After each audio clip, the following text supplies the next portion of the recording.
Believe it or not, the higher your metabolism is, the heavier you are. The lower your weight is, the lower your metabolism. But you was taught something totally different, right? You're thinking, oh, if I'm 250 pounds, then my metabolism is the slowest it's ever been since I've been on this earth. Believe it or not, it's the highest. What's good, y'all? Dr.Trehunna. So today I'm gonna talk about a topic that really hits home for a lot of people. You finish up your boot camp, you looking good, you looking mean, and you looking lean. And now you're in the best physique you ever been in your entire life. You got a vacation coming up or you got a cruise coming up. And you already know what you're doing on that cruise or that vacation. You're eating everything in sight. You're having all the margaritas, you're having all the pina coladas, you're having all the bread, all the rice, right? And you're having some dessert here and there because it's an all-inclusive resort. But when you get home, you realize that the scale not only shot up, but it seems like for some odd reason you cannot shake off this extra weight. It seems like you did all this for no reason in a span of 2 to 3 weeks. So today, what we're gonna talk about is why it seems harder for some people to lose weight and why there's some people who are like anomalies and it seems like they can stay lean all the time for the rest of their life. Hey guys, My name is Michelle. Anita, Sarah, Julia, Peyton, Talia, Jazz. Marquita. I'm a physique. Product. Period. You love to see. First things first, what I want you to understand is the human body doesn't care about your vanity. The human body is the ultimate survival mechanism. What your body is trying to do is trying to be on this earth as long as possible so you can reproduce. That's the only reason why we're on this earth. You can pass off your genetics to the offspring. But a lot of people don't understand how the human physiology works. And a lot of people think that we are cursed with this body fat, yet we don't understand what the purpose of this body fat is for. The human body accumulates all of its fat cells, majority of its fat cells, about 90% of its fat cells, from 0 to 13. Why does that matter?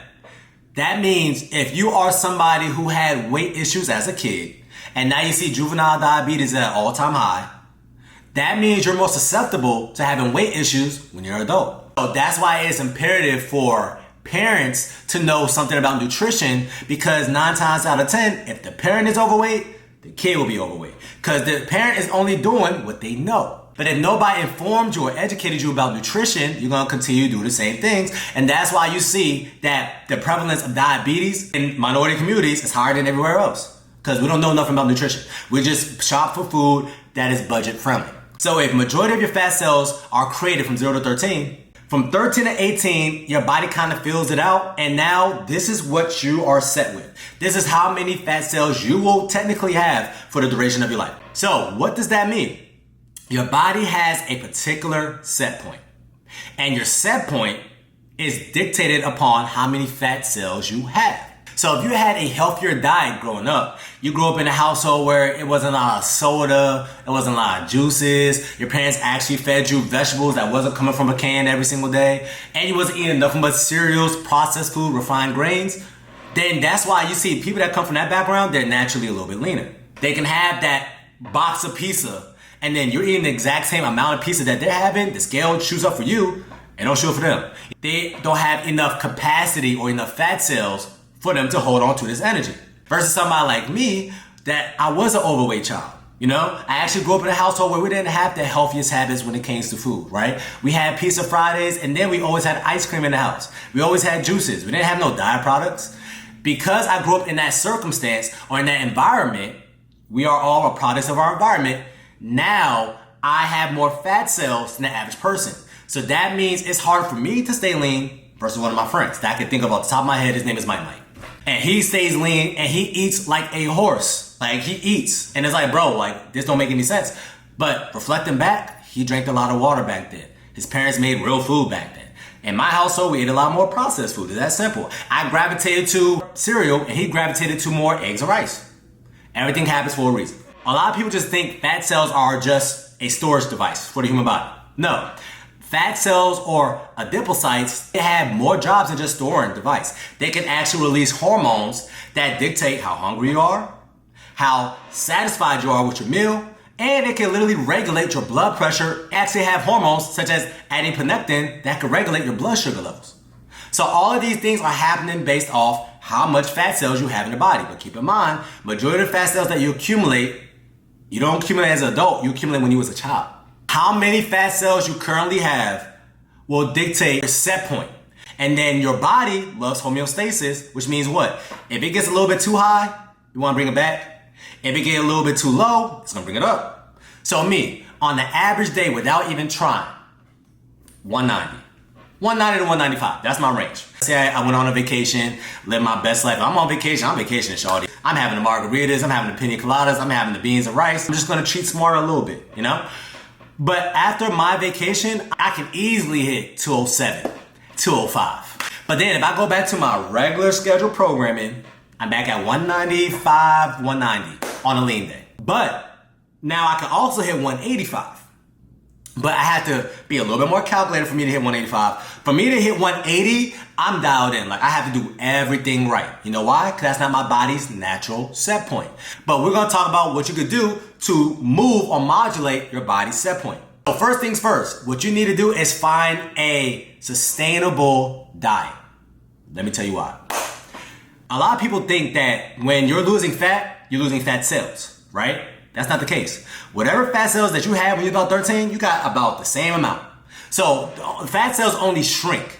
It doesn't go away. But here's the problem with that.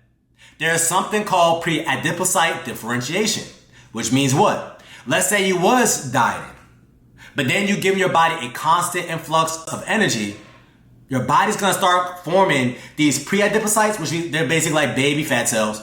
They're gonna make a brand new fat cell. So just like a bank account, there's this one number in your current bank account where if you see this number, you're like, whoo, I'm good. I know I'm good. My bills are paid, etc. Right? But then if that number gets a little bit lower, you're like, oh, well, something's going on. I need to tighten up. You start thinking of ideas of how to make more money. But then there's another number in your head where it's like, okay, cool. If I ever see this number, I'm chilling. Now you start looking at vacations. You're on Expedia because you're about to book your next vacation because you got a surplus amount of money. Same thing applies with your body fat. But here's the thing. When you hit a deficit, so if you're a woman who's usually 180 pounds and now you're 160, your body's trying to get that money back in this sense, right? So what it's gonna do is it's thinking about certain ways, okay, what can I do to make sure that we gain this fat back? When you decide to go off your diet, go off your normal regime, or you revert back to your old habits that got you there in the first place, these pre-adipocytes are now full form pre-adipocytes. Your fat cell size dictate how much hormones your body's releasing. The smaller your fat cells is releasing less leptin, which is your satiety hormone. And the bigger your fat cells is going to release more leptin, which is your satiety hormone. So if it's smaller and your brain or your hypothalamus is not picking up the signal that, hey, this person is actually eating or this person not satisfied, you're going to continue to eat more. When you only have one fat cell, your body's picking up this signal way easier than if it was 2 or 3. Or 1,000.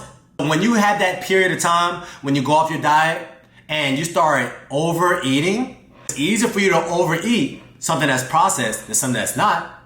And because it got no fiber in it, it's not lowering your glucose levels as well, then you're gonna be more prone to naturally overeat. Just to give you an analogy, let's talk about money.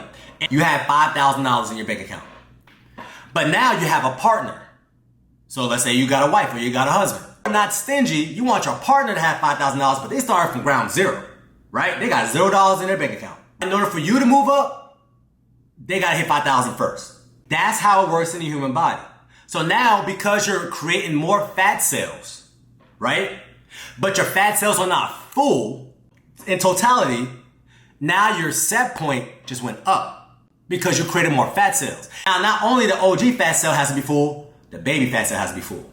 And if you continue to have periods of your life when you go on a crash diet, but then you start binging, every single time you do that, you're creating a little bit more fat cells. And you're creating a little bit more fat cells to the point that you're like, damn, I was working out for 3 months. I was on a diet for 3 months.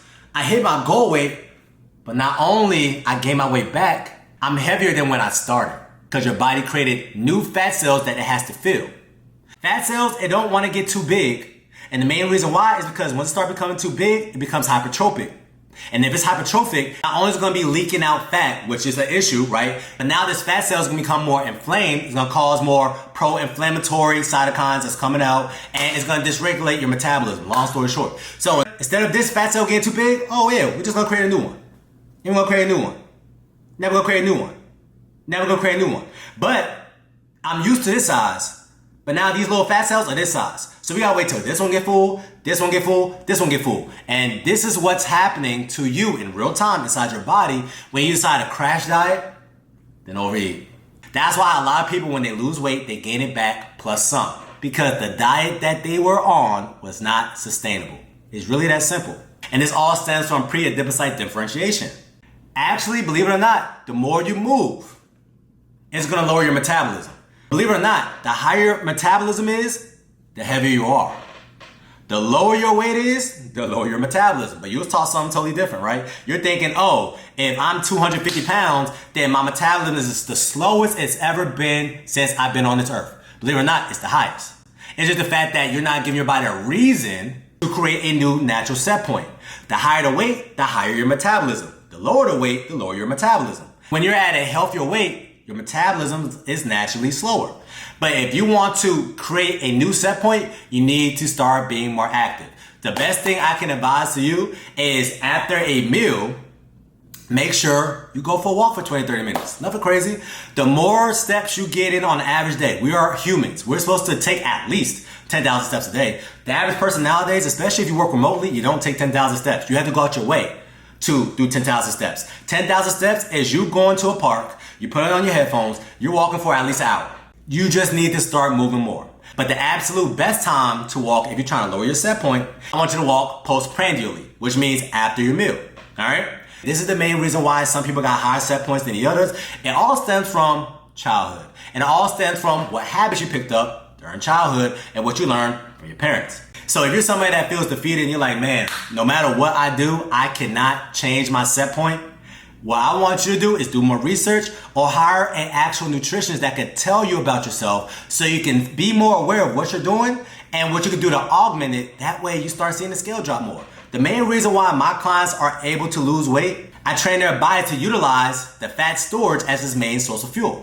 But you was never taught to do that. And majority of trainers don't know how to do this. So they put you on a caloric deficit diet, which means what?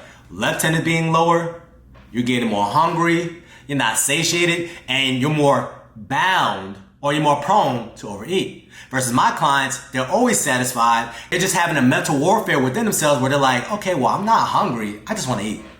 Now you see how bad your relationship is with food in real time on my program. Cool? Hopefully y'all learned something today. And that's your reset tip of the day that's going to help you stay snatched all the time. No, in the summertime. Talk to you soon.